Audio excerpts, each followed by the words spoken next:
Ever find it infuriating when your iPhone hesitates before locking the screen? Fret not. Let's dive in and discover the fix.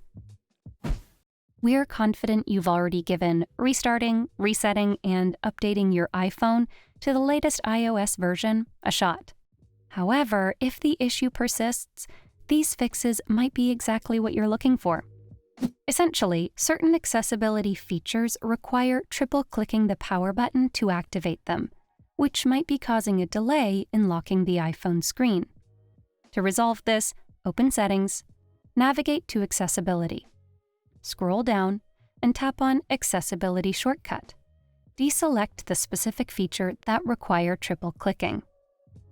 Additionally, the lock screen delay might be attributed to triple tapping the power button if you've enabled guided access on your iPhone.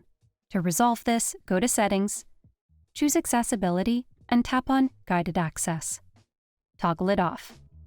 Lastly, if you're still experiencing a slight delay in locking the screen, inspect your power button for any signs of jamming. This could be the culprit. If you observe visible damage, it's time to consider a replacement of the same. If these tips did the trick for you, subscribe to Guiding Tech for more tech magic. Don't forget to dive into one of our specially curated videos just for you.